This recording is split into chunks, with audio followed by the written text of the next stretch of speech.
안녕하세요. 보다 많은 이들이 인문학의 가치를 알아주길 바라는 르네상스 랩소디입니다.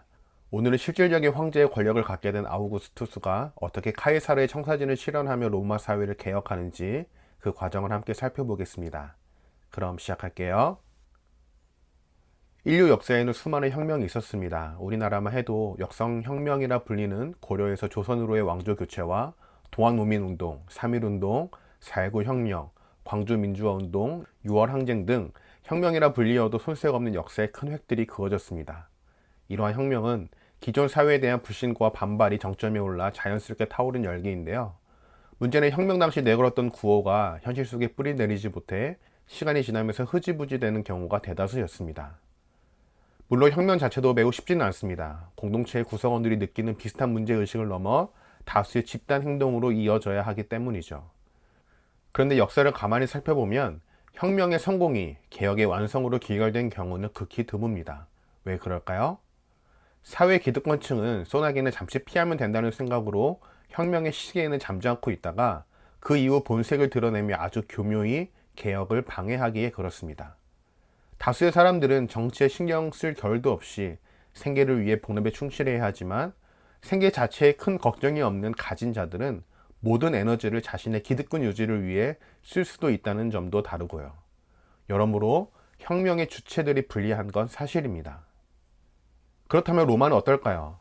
혁명가로 불러도 손색 없었던 카이사르가 불의의 암살을 당한 후 안토니우스와의 내전에서 승리한 옥타비아누스가 로마의 권력을 쟁취합니다. 그 후 원로원을 비롯한 기득권의 힘을 빼놔야 지중해 지역을 원만하게 다스릴 수 있다고 생각한 카이사르의 혁명적 생각을 옥타비아누스가 자맹의 방식을 취하며 하나하나 실현해 나가는데요. 책을 읽어볼게요. 기원전 45년 폼페이우스를 비롯한 원로원 체제 고수파를 물리치고 최고 권력자가 된 카이사르는 술라의 개혁 이후 600명의 정원이었던 원로원 의원수를 900명으로 늘려 원로원 개혁을 단행했다. 그런데 카이사르가 암살된 뒤 실권을 탈취하려던 안토니우스는 세력을 강화하기 위해 원로원 의원수를 더욱 늘렸다. 당시의 의원수는 1000명이 넘었다고 한다. 옥타비아누스는 그것을 600명까지 줄일 생각이었다. 젊은 최고 권력자는 먼저 일부 의원에 대해서는 자신이 직접 설득하여 의원직을 사퇴하는 방법을 택했다. 이들이 뜻밖의 순순히 설득을 받아들인 것으로 미루어 보아 그가 직접 설득한 일부 의원은 카이사르가 등용한 갈리아인이 아니었나 싶다. 조상대대로 로마인이었던 사람들에 비해 그들의 처지는 역시 약했다. 그리고 이들을 원로원에 들여보낸 것이 카이사르가 암살된 진짜 원인이었다는 말이 나왔을 정도니까 옥타비아누스에게는 그 원인을 제거할 이유가 있었다. 어쨌든 이 권고 사태로 원로원 의원을 70명 정도는 줄일 수 있었다. 그리고 140명 의원에 대해서는 강경수단에 호소했다. 원로원 의석을 강제로 박탈한 것이다.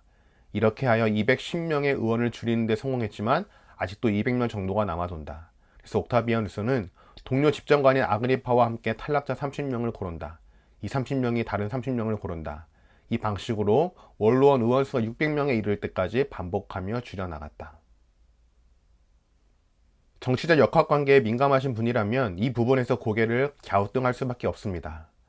아니 어떻게 원로원 의원수를 줄이는 게 개혁이야? 라는 의문이 피어오르죠. 타당한 질문이에요. 원로원 정원을 줄이면 상대적으로 원로원 의원 한 명이 갖는 권력이 더욱 커지는데 이는 기득권 약화가 아니라 강화죠. 그래서 어떤 역사학자들은 옥타비아누스를 굉장히 보수적인 정치적으로 평가하기도 하는데요. 로마인 이야기만을 살펴봤을 때 옥타비아누스의 원로원 감원 정책은 고도의 이중 전략이었습니다.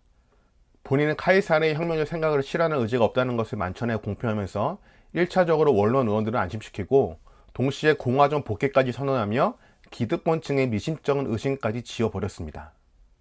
그런데 옥타비아누스의 진짜 의도는 그 후에 나타납니다.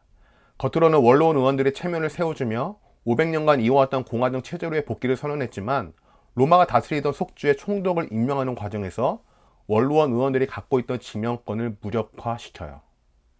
정치나 필시 양자간에 주고받는 행위임을 알았던 옥타비아누스였기에 원로원 의원을 줄이면서 자연스레 취한 카드를 이때 사용해버리죠.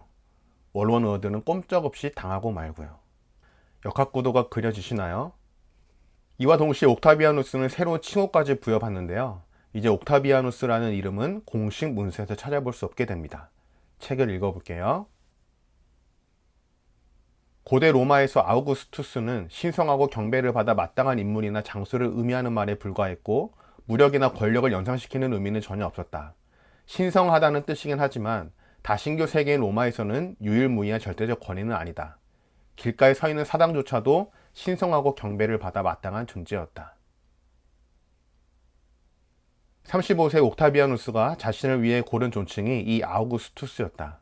권력에 아부하지 않는 결백한 인물로 평판이 높은 폴리오를 시켜 그것을 제한하게 했을 뿐 아니라 공화정 부활을 선언한 뒤 아직 그 흥분이 채 가시지 않은 사흘 뒤에 그것을 결행함으로써 자기가 꺼낸 말이 아니라 원로원 의원들이 주었기 때문에 받는다는 형식을 취했다.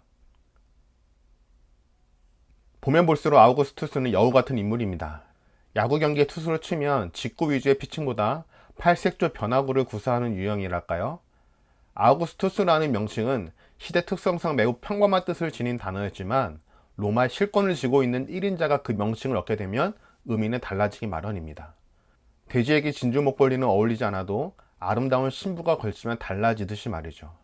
더군다나 아우구스투스라는 단어는 신성하다는 뜻까지 내포하고 있었으니 이제 그 누구도 아우구스투스의 말을 쉽사리 거부할 수 없는 상황에까지 이르렀습니다. 카이사르가 역사의 뒤안길로 사라진 이후 로마의 기득권 세력은 차분히 기회가 오기를 기다렸습니다.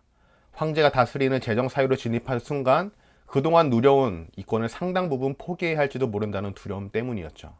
그런데 아우구스투스가 카이사르의 후계자로 지명된 이후 그가 보여준 수차례 행보는 로마 기득권 세력에겐 희소식으로 보였습니다. 원로원 의원을 줄이고 아우구스투스 자신도 집정관을 사임하면서 모든 결의를 원로원에게 일임하는 모습까지 보여주었죠. 이처럼 겉으로 드러나는 현상으로 모든 것을 판단해버린 로마 식자층은 예상과는 달리 서서히 힘을 잃어가 어느새 아우구스투스에게 결박당하고 말았습니다. 이후 어떤 나라의 황제와 비교해도 부족함 없는 권력을 쟁취한 아우구스투스는 로마 사회 리모델링에 착수합니다. 영토 확장을 멈추고 방위에 신경 쓰는 것이 팍스 로마나의 기틀이라고 생각한 카이사르의 뼈대를 하나하나 실천에 옮기죠. 정치, 경제, 문화, 사회 시설 등 각종 분야를 망라한 대공사에 들어갑니다. 세밀한 행정과 기재를 갖고 있는 아우구스투스답게 매우 꼼꼼히 작업을 완수하고요. 그런데 여러 역사를 보더라도 개혁은 혁명보다 어렵다는 게 정설인데 로마 사회가 공화정에서 제정으로 혁명적인 전환을 이룬 것을 넘어 시스템 안착까지 시킨 개혁은 과연 어디에서 비롯되었을까요? 책에서는 두 가지를 꼽는데요. 하나는 카이사르와 아우구스투스의 기질이 전혀 달랐다는 점이고 또 하나는 아우구스투스가 오랜 기간 통치했다는 사실입니다. 책을 읽어볼게요. 아우구스투스는 정치가로서는 카이사르보다 완벽하고 적절한 자질을 가진 인물이었다고 주장하는 연구자가 많다.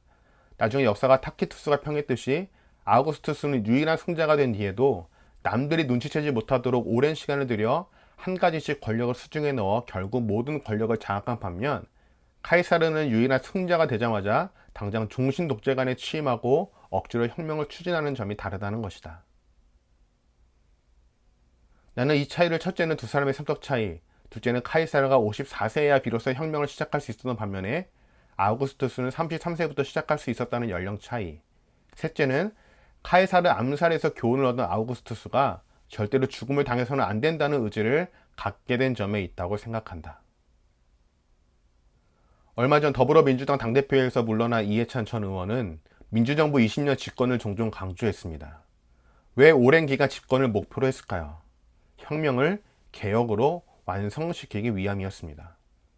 아무리 타고난 정치 감각을 갖춘 아우구스투스라 해도 오랜 기간 통치하지 못했다면 로마의 개혁은 어느 순간 멈추고 말았을 텐데 이건 어느 사회나 비슷한 흐름이 아닐까 생각합니다. 기득권의 끈질긴 저항을 이겨내기 위해서라도 같은 방향을 바라보는 이들이 장기적인 개혁 작업을 이어갈 수 있도록 힘을 실어 주어야 하죠. 또 하나 중요한 것은 기질의 차이입니다. 카이사르와 아우구스투스가 비슷한 성향의 인물이었다면 이만큼의 성과를 이룩하는 건 불가능했을 겁니다. 아마 카이사르도 아우구스투스를 후계자로 지명하지 않았겠죠. 방향은 같았지만 각자의 개성을 살려 서로의 부족한 부분까지 보완했기에 촘촘한 그물망 사이로 누수되었던 부분까지 물 쉴 틈 없는 철저함으로 새로운 변화를 이룩할 수 있었습니다. 이는 우리나라의 차기 대권에서도 중요한 포인트가 될 텐데 과연 어떻게 될지 차분히 기다려 봅시다. 오늘은 여기서 마칠게요. 잘 들어주셔서 감사하고요. 다음 영상으로 또 찾아오겠습니다. 구독과 좋아요 부탁드리며 모두 좋은 하루 되세요.